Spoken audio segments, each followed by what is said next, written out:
Hola, ¿qué tal? Yo soy el doctor Argenis Iván Mejía Chavarría, profesor de la Facultad de Estudios Superiores Cuautitlán de la Universidad Nacional Autónoma de México. Y en esta ocasión vengo a presentarles la ponencia El control interno en el ámbito gubernamental. Comenzamos. Conceptos. Al hablar de control nos referimos a la última fase del proceso administrativo. Y esta fase consiste en asegurarnos que todo lo planeado se realice en función de la manera en que fue trazado. Ahora bien, ¿qué es control interno? El control interno es un sistema. Es un sistema que va a incluir políticas, procedimientos, aspectos de seguridad informática y sobre todo el talento humano de las organizaciones. Pero, ¿qué es el control interno en el ámbito gubernamental? El control interno en el ámbito gubernamental pues va a ser un proceso efectuado por ¿quién? Por el titular de la dependencia, un organismo auxiliar o los servidores públicos responsables del control interno. ¿Cuál es el objetivo del control interno? Este objetivo es consistente en proporcionar una seguridad razonable sobre la consecución de metas, sobre el cumplimiento de objetivos institucionales, la salvaguarda del patrimonio y la salvaguarda de los recursos públicos. Pero considero que el objetivo primordial del control interno gubernamental es prevenir actos contrarios a la integridad, como son el acoso laboral, el acoso sexual, el filtro de información, conflictos de interés y actos de corrupción. Vamos a entrar a un concepto que es el sistema de control interno institucional, y este se define como un conjunto de procesos, mecanismos y elementos organizados y aplicados por una institución de los tres órdenes de gobierno.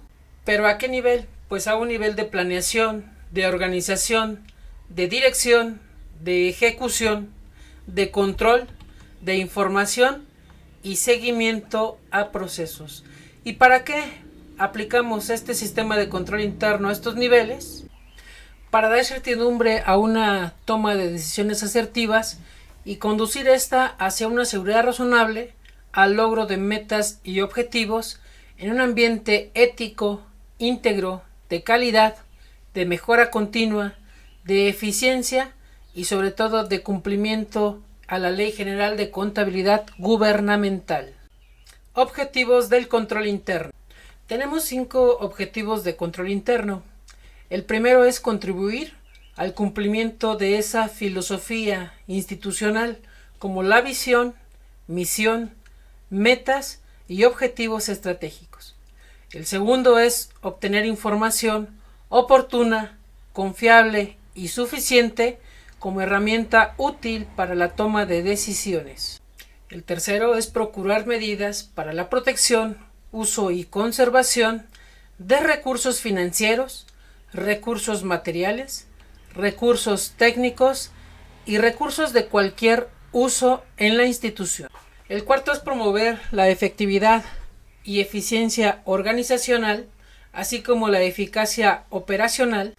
Y el quinto es contribuir a que las acciones institucionales se desarrollen con base en la normatividad constitucional, en la normatividad estatal y en la normatividad municipal.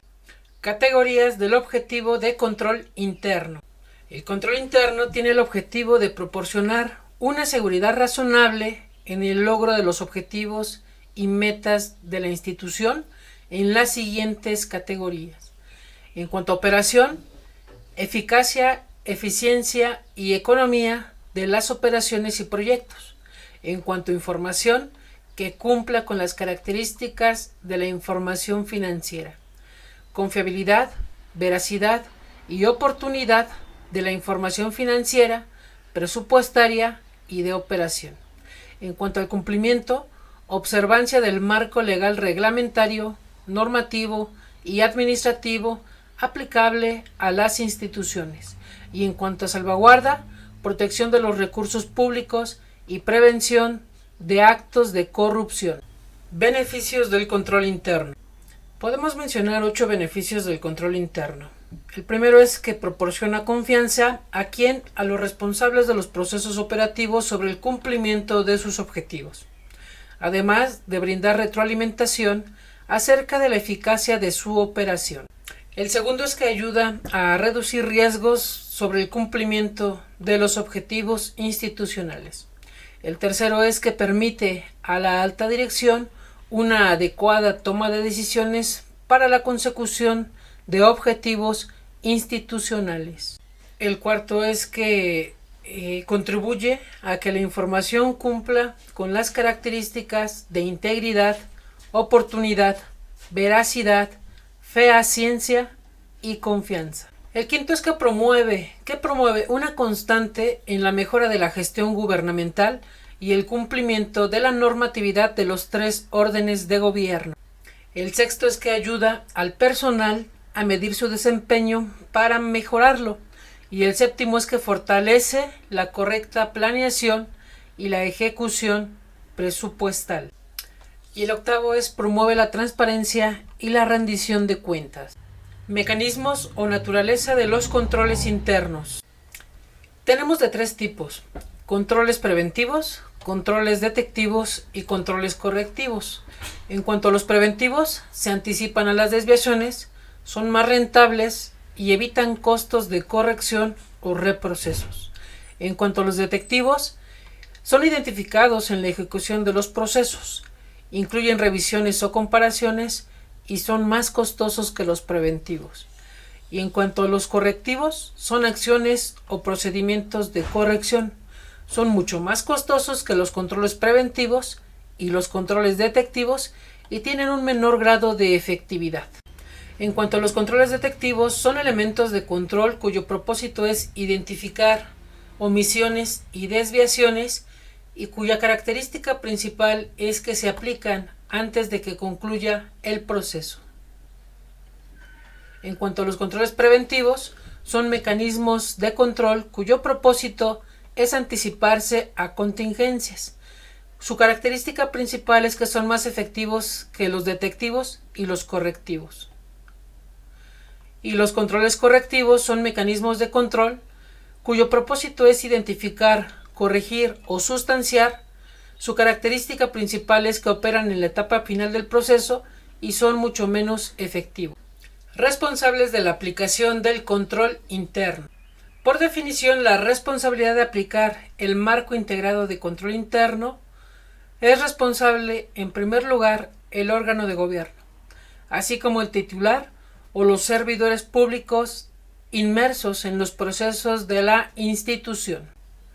Otras responsabilidades que tienen los titulares responsables del órgano interno de control y demás servidores públicos, en primer lugar, es establecer y actualizar el sistema de control interno institucional. En segundo lugar, evaluar y supervisar su funcionamiento. En tercer lugar, ordenar las acciones para su mejora continua. Y en cuarto lugar, instrumentar los mecanismos y procedimientos requeridos. ¿Pero qué se sugiere para su aplicabilidad? Se sugiere considerar a autoridades de los 3 órdenes de gobierno, dependiendo sus tramos de responsabilidad y de autoridad. Por mencionar algunos, el presidente, el gobernador, el presidente municipal, el síndico, los consejos directivos o los secretarios. En la implementación, actualización y mejora del sistema de control interno institucional, se van a identificar y clasificar los mecanismos de control en preventivos, detectivos y correctivos, privilegiándose los preventivos y las prácticas de autocontrol. ¿Para qué? Pues para evitar resultados no deseados o inesperados que impidan en términos de eficiencia, eficacia y economía el cumplimiento de metas y objetivos institucionales. Designación de los responsables de control interno y enlaces. Estos son designados por acuerdo, por convocatoria y postulación o por designación directa. ¿Y cuáles son los cargos? Como secretario de la Función Pública, como titular del órgano superior de fiscalización o como titular del órgano interno de control. A su vez, los secretarios y titulares designan a los enlaces a los responsables de auditoría, a la autoridad de quejas y denuncias, a la autoridad de sustanciación, resolución y responsabilidades. Vigilancia y asesoría.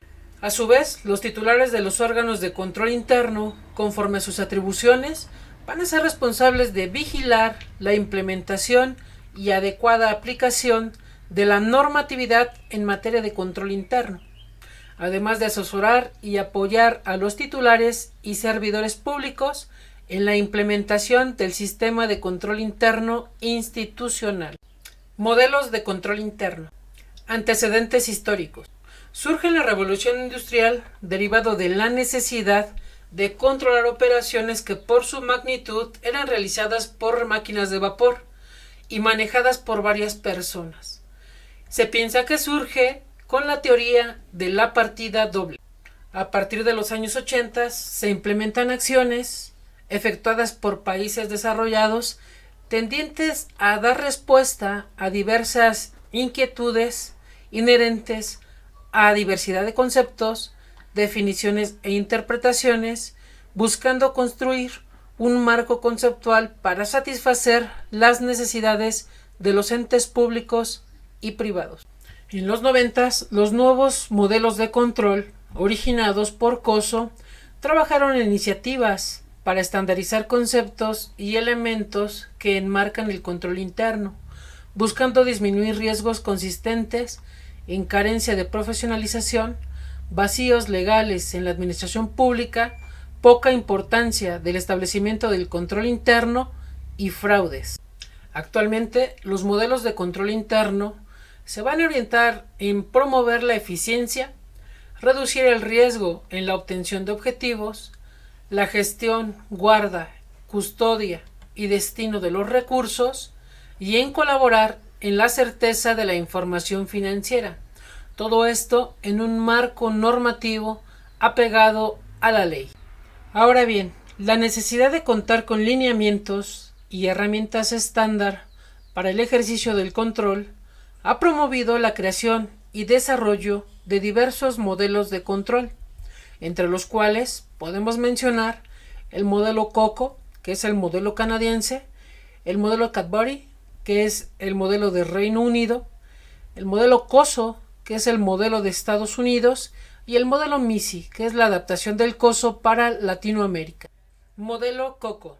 Su objetivo general es ayudar a las organizaciones a perfeccionar el proceso de toma de decisiones a través de una mejor comprensión del control, del riesgo y de la dirección. Su enfoque se sustenta en la teoría general de sistemas y de la contingencia. Resalta la importancia de la definición y adopción de normas y políticas, plantea que el planeamiento estratégico proporciona sentido a la dirección y define 20 criterios para el diseño, desarrollo y modificación del control interno. Modelo Cadbury. Su objetivo general se enfoca en las políticas de gobierno, ponderando la ética sobre los aspectos financieros del gobierno, sociedades que permitan una contribución positiva a la promoción de este en su conjunto y los principios de actuación derivados de ello. Los elementos clave de este modelo son similares al COSO, salvo en los sistemas de información. Su enfoque son la efectividad y eficiencia de las operaciones, la confiabilidad de la información y reportes financieros, el cumplimiento con leyes y reglamentos y la salvaguarda del patrimonio. Modelo COSO. Su objetivo es proporcionar un grado de seguridad razonable en cuanto a la consecución de objetivos dentro de las siguientes categorías: eficacia y eficiencia de las operaciones, confiabilidad de la información financiera, cumplimiento de las leyes, reglamentos y normas que sean aplicables, así como promover la gestión de riesgos en todos los niveles de la organización y establecer directrices para la toma de decisiones de los directivos para el control de los riesgos y la asignación de responsabilidades. Su enfoque está diseñado para mejorar el desempeño organizacional, reducir el alcance del fraude en las organizaciones e incluye la identificación de riesgos internos y externos. Su objetivo es proporcionar un grado de seguridad razonable en cuanto a la consecución de objetivos dentro de las siguientes categorías: eficacia y eficiencia de las operaciones, confiabilidad de la información financiera, cumplimiento de las leyes, reglamentos y normas que sean aplicables, así como promover la gestión de riesgos en todos los niveles de la organización y establecer directrices para la toma de decisiones de los directivos para el control de los riesgos y la asignación de responsabilidades. Su enfoque está diseñado para mejorar el desempeño organizacional, reducir el alcance del fraude en las organizaciones e incluye la identificación de riesgos internos y externos. Es pertinente comentar que tiene 5 componentes. En cuanto al componente 1, ambiente de control, sus principios son: demuestra compromiso con la integridad y los valores éticos, ejerce responsabilidad de supervisión, ejerce estructura, autoridad y responsabilidad, demuestra compromiso para la competencia y hace cumplir con la responsabilidad. En cuanto al componente 2, evaluación de riesgos, sus principios son: especifica objetivos adecuados, identifica y analiza el riesgo, evalúa el riesgo de fraude, identifica y analiza cambios significativos. En cuanto al componente actividades de control, sus principios se sustentan en que selecciona y desarrolla actividades de control, selecciona y desarrolla controles generales sobre tecnología y las despliega mediante políticas y procedimientos. En cuanto al componente 4, información y comunicación, sus principios se sustentan en que utiliza información relevante, se comunica al interno y se comunica a lo externo. En cuanto al componente 5, actividades de monitoreo, sus principios se sustentan en que se conduce sobre evaluaciones continuas y separadas y evalúa y comunica las deficiencias. Marco integrado de control interno, Auditoría Superior de la Federación. Como objetivo general, conforma un marco integrado de control interno para el sector público, aplicable al entorno operativo de una institución que, llevado a cabo por su personal, provee una seguridad razonable de que los objetivos de la institución serán alcanzados. Su enfoque es consistente en proveer criterios para evaluar el diseño, la implementación y la eficacia operativa del control interno.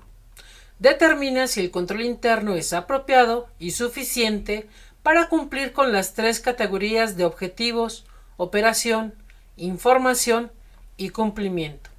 Además, que se incluyen la protección de la integridad y la prevención de actos de corrupción en los procesos realizados por la institución.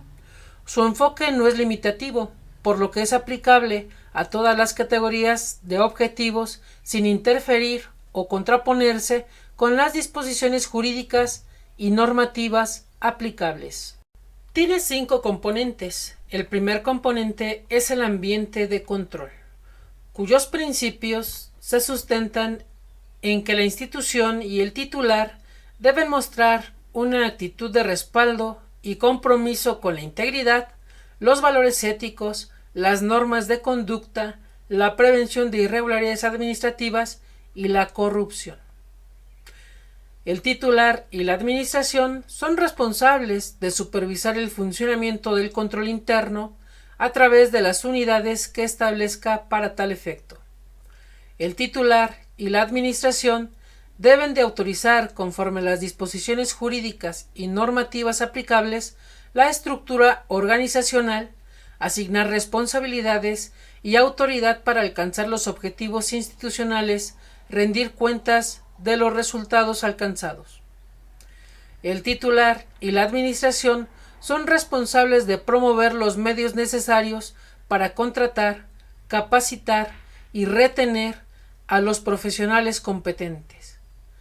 Y la administración debe evaluar el desempeño del control interno en la institución y hacer responsables a todos los servidores públicos. El componente 2 es administración de riesgos. Como principios, se establecen que el titular debe de formular un plan estratégico que oriente los esfuerzos institucionales hacia la consecución de los objetivos relativos a su mandato y las disposiciones jurídicas y normativas aplicables, asegurando la alineación institucional a los planes nacionales, regionales, sectoriales y todos los demás instrumentos normativos que correspondan. La Administración debe de identificar, analizar y responder a los riesgos asociados al cumplimiento de los objetivos institucionales, así como de los procesos por los que se obtienen los ingresos y se ejerce el gasto, entre otros.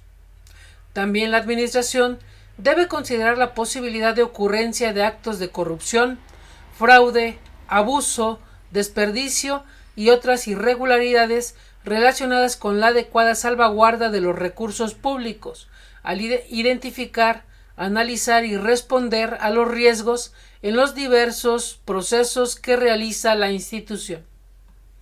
Y por último, la Administración debe de identificar, analizar y responder a los cambios significativos que puedan impactar el control interno. El componente 3 es consistente en actividades de control y sus principios son que la Administración debe de diseñar, actualizar y garantizar la suficiencia e idoneidad de las actividades de control establecidas para lograr los objetivos institucionales y responder a los riesgos para hacer frente a los riesgos que se presenten. También la Administración debe diseñar los sistemas de información institucional y las actividades de control relacionadas con dicho sistema a fin de alcanzar los objetivos y responder a los riesgos. Y por último, la Administración debe de implementar las actividades de control a través de políticas y procedimientos, las cuales deben de ser apropiadas, suficientes e idóneas para enfrentar los riesgos a los que están expuestos sus procesos. Componente número 4. Información y comunicación. Sus principios se sustentan en que la Administración debe de implementar los medios que permitan a cada unidad administrativa elaborar información pertinente y de calidad para la consecución de los objetivos institucionales y el cumplimiento de las disposiciones aplicables a la gestión financiera. También la Administración es responsable de que cada unidad administrativa comunique internamente por los canales apropiados y de conformidad con las disposiciones aplicables la información de calidad necesaria para contribuir a la consecución de los objetivos institucionales y a la gestión financiera. Y por último, la Administración es responsable de que cada unidad administrativa comunique externamente por los canales apropiados y de conformidad con las disposiciones aplicables la información de calidad necesaria para contribuir a la consecución de los objetivos institucionales y a la gestión financiera. El componente número 5 es inherente a la supervisión, cuyos principios estriban en lo siguiente. La Administración debe establecer actividades para la adecuada supervisión del control interno y la evaluación de sus resultados en todas las unidades administrativas de la institución. Contribuye generalmente el área de auditoría interna, la que reporta sus resultados directamente al titular o, en su caso, el órgano de gobierno. Por último, la Administración es responsable de que se corrijan oportunamente las deficiencias de control interno detectadas.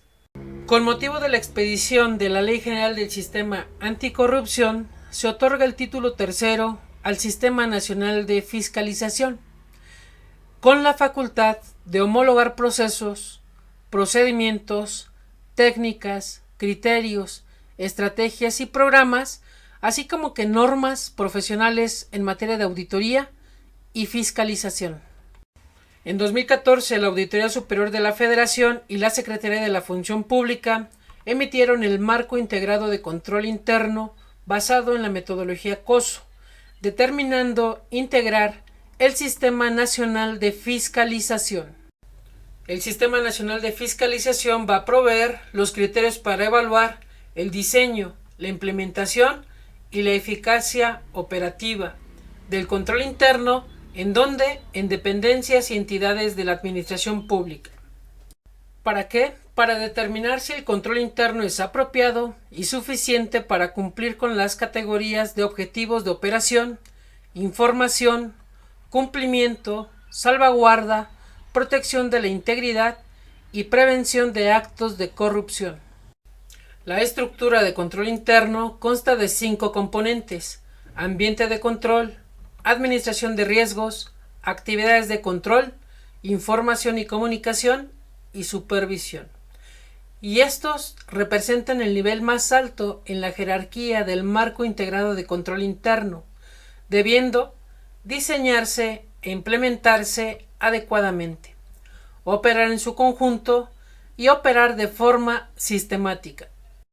En cuanto al ambiente de control, es el conjunto de normas, procesos y estructuras que constituyen la base para desarrollar el control interno de la organización.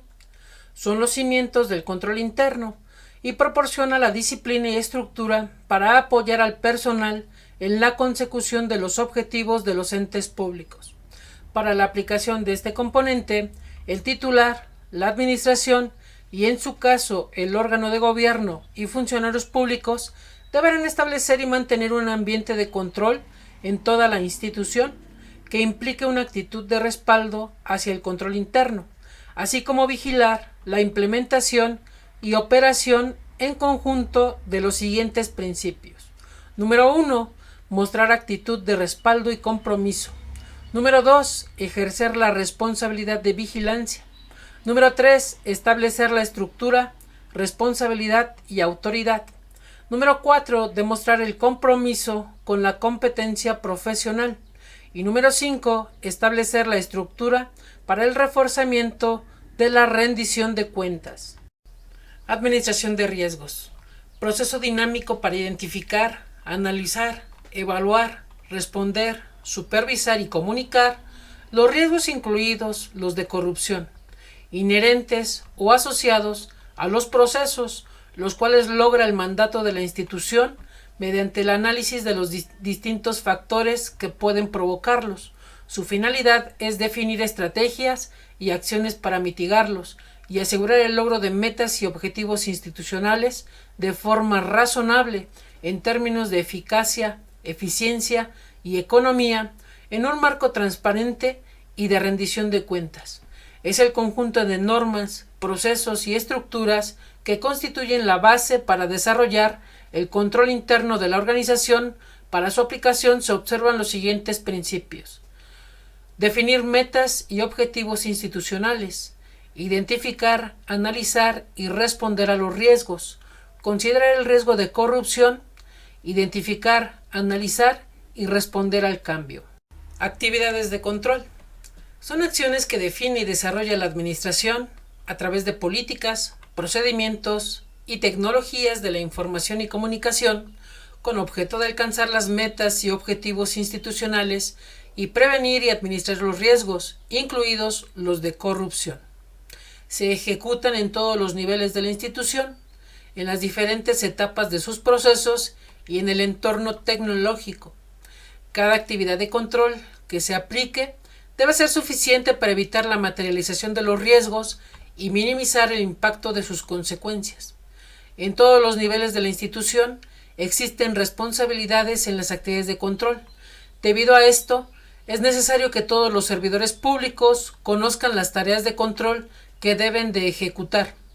Para la aplicación, se debe de vigilar la implementación y operación en conjunto de los siguientes principios. Número 10. Diseñar actividades de control. Número 11. Seleccionar y desarrollar actividades de control basadas en las TICs.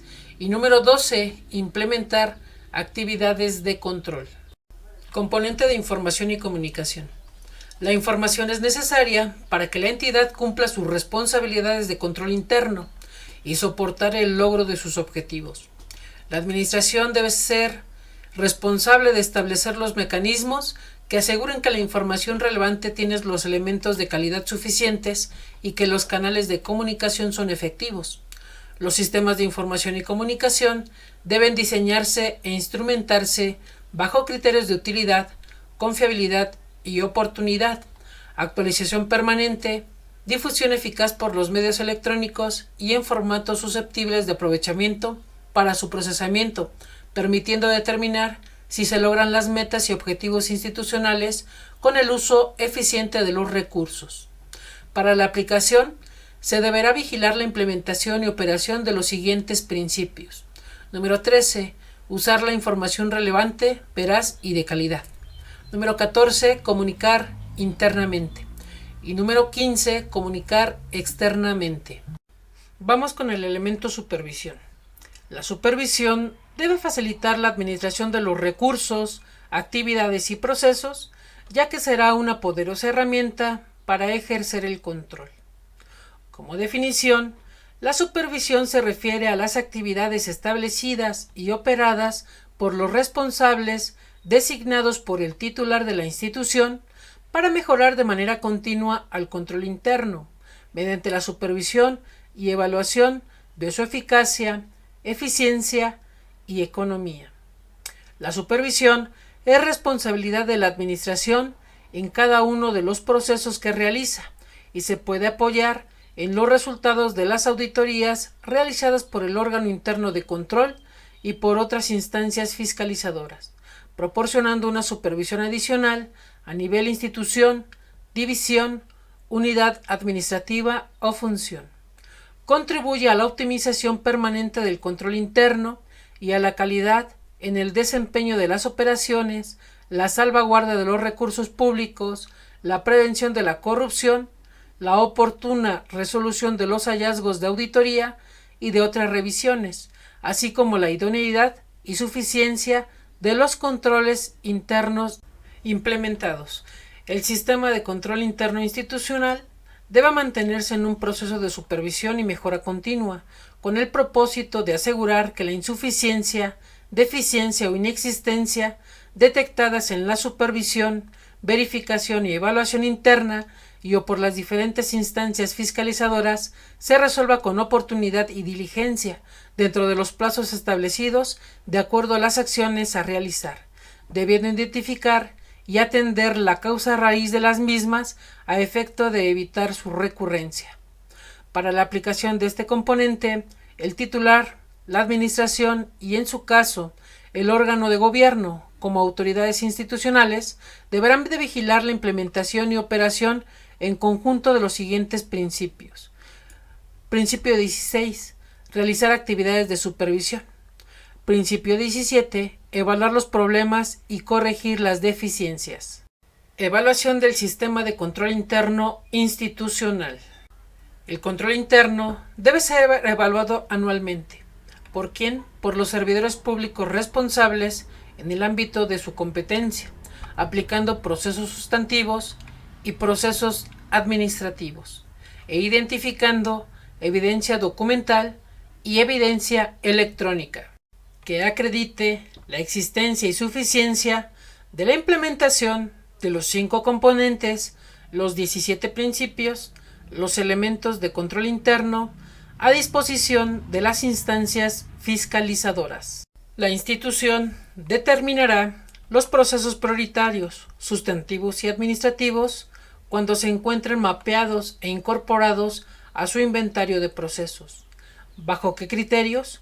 Aportan al logro de compromisos del Plan Nacional de Desarrollo, del Plan Estatal de Desarrollo y programas sectoriales. Contribuyen al cumplimiento de visión, metas y objetivos estratégicos. Están relacionadas con trámites y servicios a los ciudadanos. Generan beneficios a la población o están relacionados con entrega de subsidios. Permiten el cumplimiento de indicadores de desempeño de programas presupuestarios. Tienen alto monto de recursos presupuestarios asignados o son susceptibles de presentar riesgos de actos contrarios a la integridad o corrupción y finalmente se ejecutan con apoyo de algún sistema informático. Este proceso es ejecutado por el coordinador de control interno, quien elabora una matriz que señala los criterios adoptados para seleccionar los procesos prioritarios en los que realizó la evaluación del sistema de control interno institucional, y en el cual podemos listar los nombres de los procesos prioritarios, si este proceso es de tipo sustantivo o administrativo, quién es el responsable del proceso y los criterios de selección. La evaluación del sistema de control interno institucional se realizará identificando la implementación y operación de los 5 componentes y sus 17 principios a través de la verificación de la existencia y suficiencia de los siguientes elementos de control. En cuanto al ambiente de control, podemos preguntarnos si los servidores públicos de la institución conocen y aseguran en su área de trabajo el cumplimiento de metas y objetivos, visión y misión institucionales. Como punto número 2, los objetivos y metas institucionales están comunicados y asignados a los encargados de las áreas y responsables de cada uno de los procesos para su cumplimiento. Como punto número 3, la institución cuenta con un comité de ética y de prevención de conflictos de interés formalmente establecido. Como punto número 4, se aplican al menos una vez al año encuestas de clima organizacional. Como punto número 5, la estructura organizacional define la autoridad y responsabilidad, segrega y delega funciones y delimita facultades. Como punto número 6, los perfiles y descripciones de puestos están actualizados conforme a las funciones y alineados a los procesos. Como punto número 7, el manual de organización y de procedimientos de las unidades administrativas que intervienen en los procesos están alineados a los objetivos y metas institucionales. Como punto número 8, se opera en el proceso un mecanismo para evaluar y actualizar el control interno, políticas y procedimientos.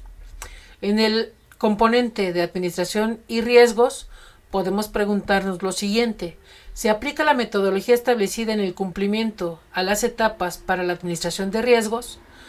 Siguiente punto: ¿las actividades de control atienden y mitigan los riesgos identificados en el proceso? Como punto número 11, ¿existe un procedimiento formal que establezca la obligación de los responsables de los procesos que intervienen en la administración de riesgos? Y como punto número 12, ¿se instrumentan en los procesos acciones para identificar, evaluar y dar respuesta a los riesgos de corrupción? En cuanto al elemento de actividades de control, podemos preguntarnos lo siguiente: ¿se seleccionan y desarrollan actividades de control que ayudan a dar respuesta y reducir los riesgos de cada proceso? Como punto número 14, ¿se encuentran claramente definidas las actividades de control en cada proceso? Como punto número 15, ¿se tienen en operación los instrumentos y mecanismos del proceso? Como punto número 16, ¿se tienen establecidos estándares de calidad, resultados, servicio o desempeño en la ejecución de los procesos? Como punto número 17, ¿se establecen en los procesos mecanismos para identificar y atender la causa raíz de los hallazgos determinados? Como punto número 18, ¿se identifica en los procesos la causa raíz de las debilidades de control interno determinadas? Como punto número 19, ¿se evalúan y actualizan en los procesos las políticas, procedimientos, acciones, mecanismos e instrumentos de control? Como punto número 20, las recomendaciones y acuerdos de los comités institucionales se atienden en tiempo y forma. Como punto número 21, existen y operan en los procesos actividades de control desarrolladas mediante el uso de las tecnologías de la información y comunicación. Como punto número 22, se identifican y evalúan las necesidades de utilizar las tecnologías de la información y comunicación en las operaciones y etapas del proceso. Como punto número 23, en las operaciones y etapas automatizadas de los procesos se cancelan oportunamente los accesos autorizados del personal que causó baja, tanto a espacios físicos como a tecnologías de la información y comunicación. Como punto número 24, se cumple con las políticas y disposiciones establecidas para la Estrategia Digital Nacional en los procesos de gobernanza, organización y de entrega. En el elemento información y comunicación, podríamos preguntarnos lo siguiente. Como punto número 25, ¿existe en cada proceso un mecanismo para generar información relevante y de calidad? Como punto número 26, ¿se tiene implantado en cada proceso un mecanismo o instrumento para verificar que la elaboración de informes cumplan con las políticas, lineamientos y criterios institucionales establecidos? Como punto número 27, dentro del sistema de información se genera información sobre el estado de la situación contable y programático presupuestal del proceso. Como punto número 28, se cuenta con el registro de acuerdos y compromisos correspondientes a los procesos. Como punto número 29, se tiene implantado un mecanismo específico para el registro, análisis y atención oportuna y suficiente de quejas y denuncias. Como punto número 30, se cuenta con un sistema de información que permite a la alta dirección y, en su caso, al órgano de gobierno, realizar seguimiento y tomar decisiones. En el elemento supervisión y mejora continua, podemos preguntarnos lo siguiente.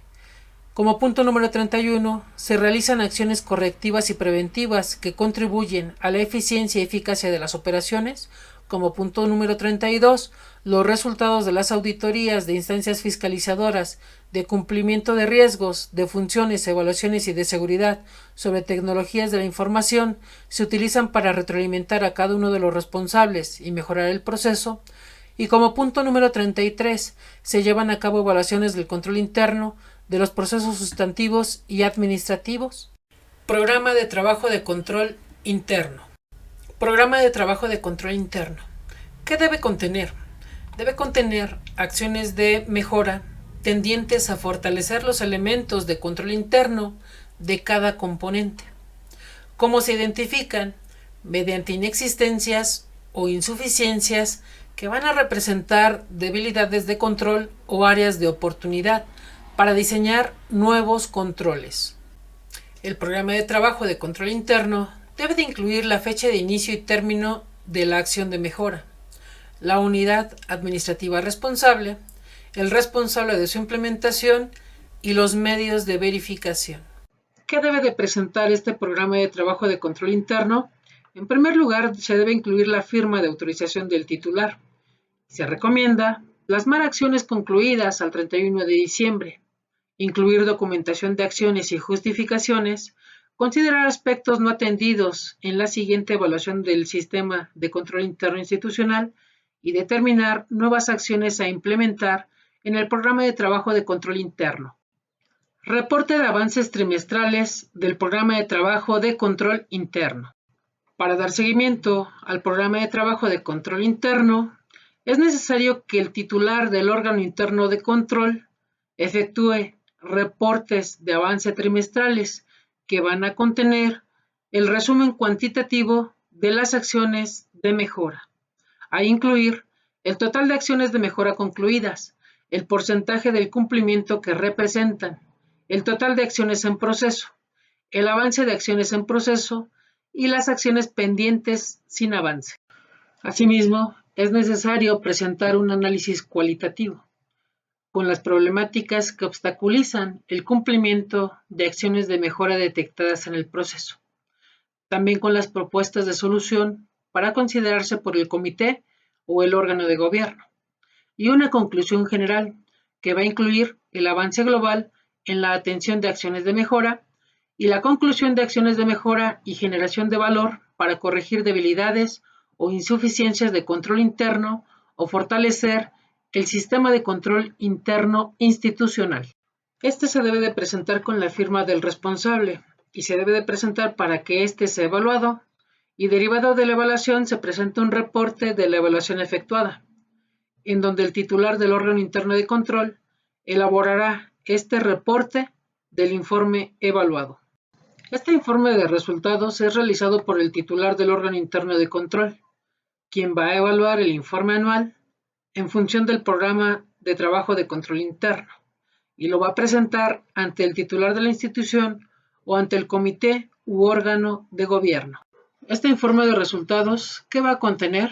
Una opinión sobre la evaluación a procesos prioritarios seleccionados, sobre la justificación de la selección de esos procesos prioritarios, sobre la evidencia documental y o electrónica que acredite la existencia y suficiencia de la implementación de los elementos de control evaluados, sobre la congruencia de las acciones de mejora integradas al programa de trabajo de control interno con los elementos de control interno evaluados y aportaciones tendientes a corregir debilidades de control y fortalecer el sistema de control interno institucional, además de conclusiones y recomendaciones. En sí, el proceso del modelo estándar de control interno inicia cuando el titular de la institución establece y supervisa el sistema de control interno institucional y designa el coordinador de control interno. A su vez, el coordinador de control interno designa los enlaces y establece acciones para implementar operar y evaluar el sistema de control interno institucional. Los enlaces van a instrumentar acciones y controles para la evaluación del sistema de control interno institucional. El órgano fiscalizador va a evaluar el informe anual, el resultado de la evaluación del sistema de control interno institucional, el programa de trabajo de control interno y va a presentar un informe de resultados al titular de la institución. El titular de la institución va a aprobar el informe anual, la evaluación del sistema de control interno institucional, el programa de trabajo de control interno y va a presentar un informe al órgano fiscalizador. El coordinador de control interno va a presentar un informe anual, la evaluación del sistema de control interno institucional y el programa de trabajo de control interno al titular de la institución. Los responsables de las unidades administrativas y de los procesos van a implementar, actualizar y mejorar el sistema de control interno institucional y aplicar la evaluación del sistema de control interno institucional. El titular de la institución va a solicitar en su caso actualizar o modificar el programa de trabajo de control interno. El coordinador de control interno va a realizar el seguimiento al programa de trabajo de control interno y va a presentar al órgano interno fiscalizador. Y el órgano fiscalizador va a verificar avances del programa de trabajo de control interno y los resultados esperados. Y con ello concluiríamos el proceso de modelo estándar de control interno. Metodología de la administración de riesgos. Esta se va a realizar en 3 pasos. El primer paso es la información y consulta, en donde se va a considerar el plan estratégico institucional. ¿Y qué se va a hacer? Se va a identificar y definir las metas y procesos prioritarios, los actores involucrados en el proceso de administración de riesgos. Va a definir las bases y criterios que se deben de considerar para las causas y efectos de los riesgos y las acciones de control adoptadas para el tratamiento de riesgos, en donde se van a identificar los procesos susceptibles de riesgos de corrupción. Esto con el propósito de establecer un contexto apropiado, de asegurar que los objetivos, metas y procesos institucionales sean comprendidos y considerados por los responsables de instrumentar el proceso de administración de riesgos, además de asegurar que los riesgos sean identificados correctamente, incluidos los de corrupción, y constituir el grupo de trabajo en donde se integren todas las áreas de la institución para el adecuado análisis de riesgos. Como segundo paso, hay que analizar el contexto, que va a describir el entorno social, político, legal, financiero, tecnológico, ambiental y de competitividad a nivel internacional, nacional y regional. También en cuanto a contexto, se va a describir el comportamiento de los riesgos históricos, el impacto de esos riesgos, la incidencia de los riesgos y la afectación de los objetivos.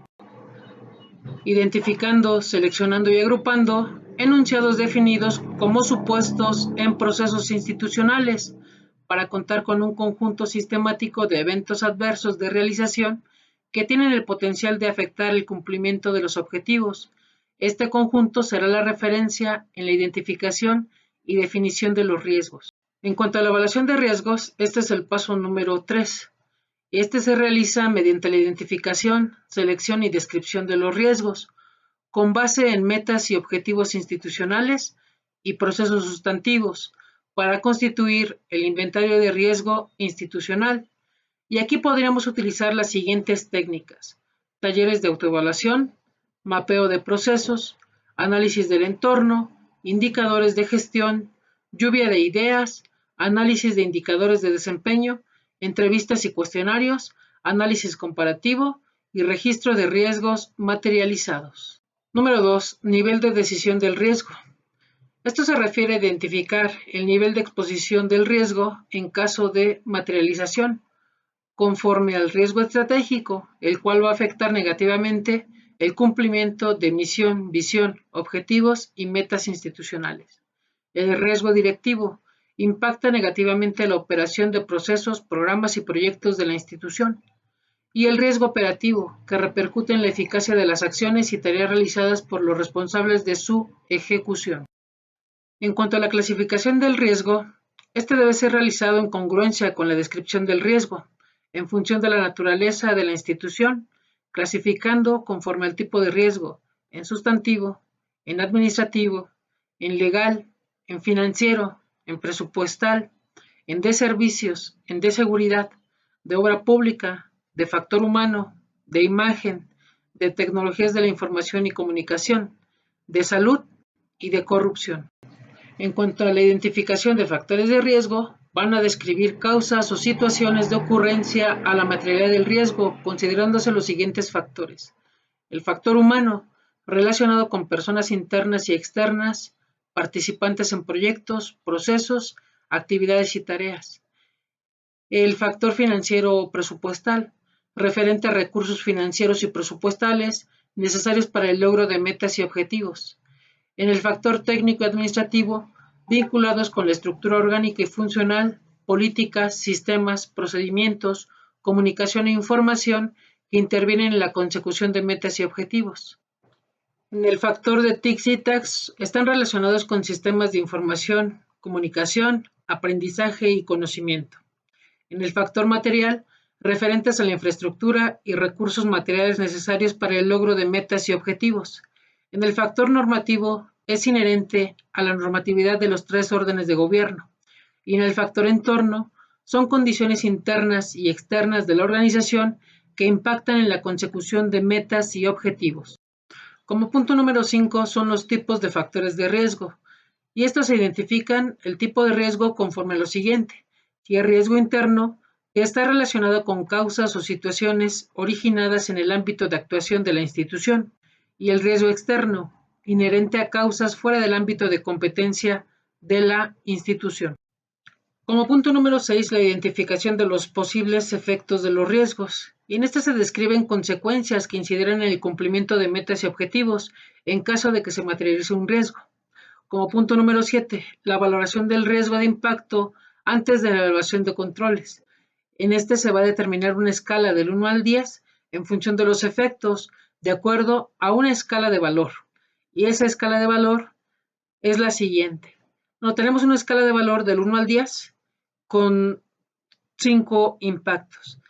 Impacto catastrófico, que este va a influir directamente en el cumplimiento de la misión, visión, metas y objetivos de la institución y puede implicar la pérdida patrimonial, incumplimientos normativos, posibles problemas operativos o impacto ambiental y deterioro de la imagen, dejando además sin funcionar totalmente o por un periodo importante de tiempo, afectando los programas, proyectos, procesos o servicios sustantivos de la institución.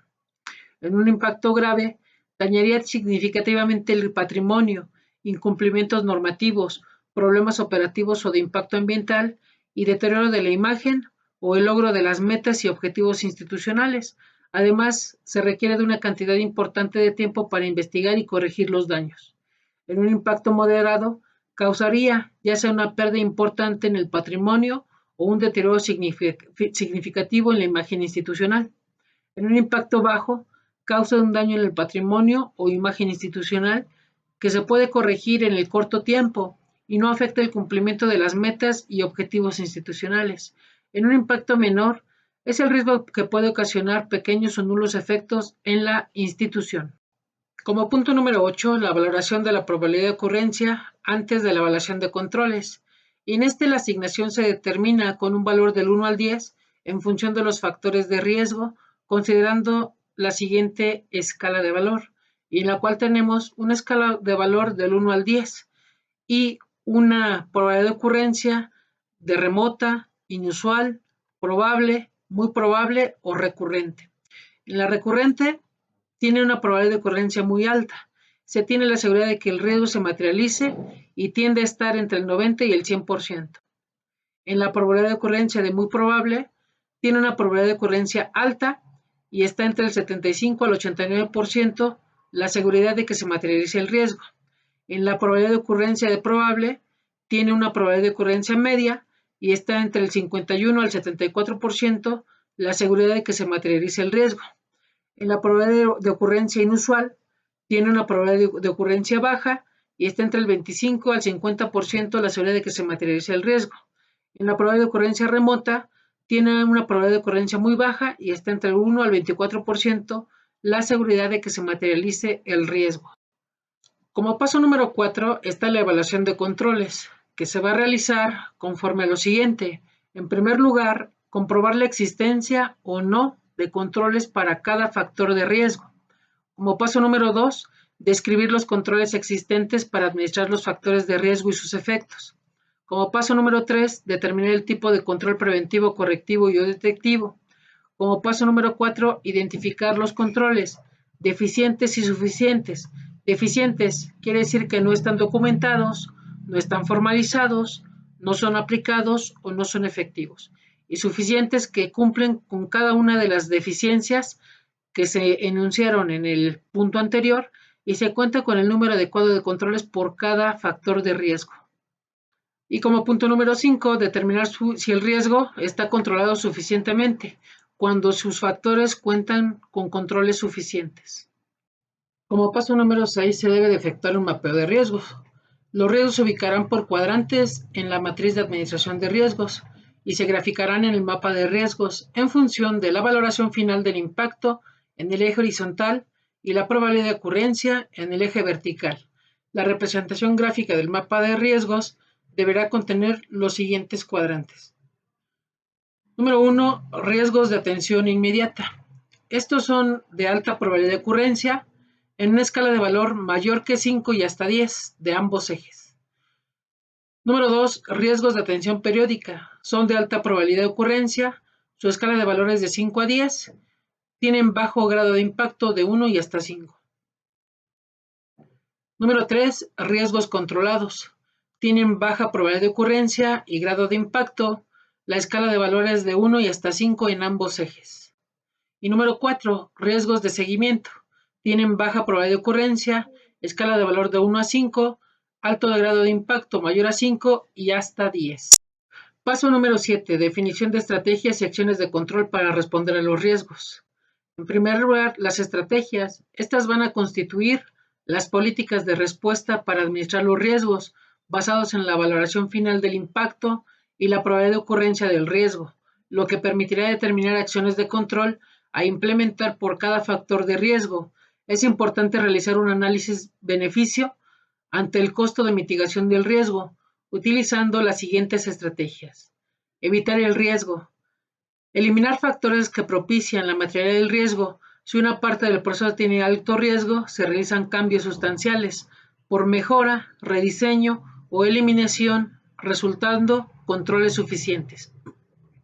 Reducir el riesgo. Establecer acciones dirigidas a disminuir la probabilidad de ocurrencia, preventivas y el impacto, acciones de contingencia, como optimización de procedimientos, implementación o mejora de controles. Asumir el riesgo. Cuando el riesgo se encuentra en el cuadrante 3, los riesgos controlados de baja probabilidad de ocurrencia y grado de impacto y puede aceptarse sin necesidad de tomar medidas de control diferentes a las que se poseen. Transferir el riesgo. Transferir el riesgo a un tercero mediante la contratación de servicios de terceros, quienes deben de tener la experiencia y especialización para asumirlo, así como sus impactos o pérdidas. Protección o cobertura, aseguramiento o diversificación. Y el siguiente es compartir el riesgo, distribuir parcialmente el riesgo y posibles consecuencias para segmentarlo y distribuirlo a unidades administrativas de la institución, responsabilizándolas. Riesgo de corrupción. Para los riesgos de corrupción, deben ser identificados por las instituciones. Estas deben de contemplar estrategias de evitar y reducir el riesgo, ya que los riesgos de corrupción deben ser inaceptables y intolerantes, ya que lesionan la imagen, credibilidad y transparencia de las instituciones. Aquí resulta la comunicación y consulta, es decir, considerar procesos financieros presupuestales, de contratación, de información y documentación, investigación y sanción, así como los trámites y servicios internos y externos. En cuanto al contexto, las causas se establecen a partir de la identificación de debilidades, es decir, factores internos, y amenazas, factores externos, que pueden influir en los procesos y procedimientos que generan mayor vulnerabilidad frente a riesgos de corrupción. Y la evaluación de riesgos a controles. Estos son de impacto grave. Su materialización es inaceptable e intolerable, ya que lesionan la imagen, la confianza, la credibilidad y transparencia de la institución, afectando sus recursos públicos y el cumplimiento de las funciones de la administración. Tolerancia al riesgo. ¿Quién la define? Esta es definida por la administración y se debe de considerar como el nivel aceptable de la diferencia entre el cumplimiento cabal del objetivo estratégico respecto al grado real de su cumplimiento. Y una vez definido, se debe de supervisar el comportamiento de los niveles de tolerancia mediante indicadores establecidos que se van a reportar al titular de la institución, al coordinador de control interno y se reportan cuando se exceda el nivel de riesgo de tolerancia establecido. Es importante comentar que la tolerancia al riesgo no va a operar en riesgos de corrupción, en actos contrarios a la integridad, en actos que impliquen incumplimiento a la normatividad y en actos que causen suspensión o deficiencia de dicho servicio.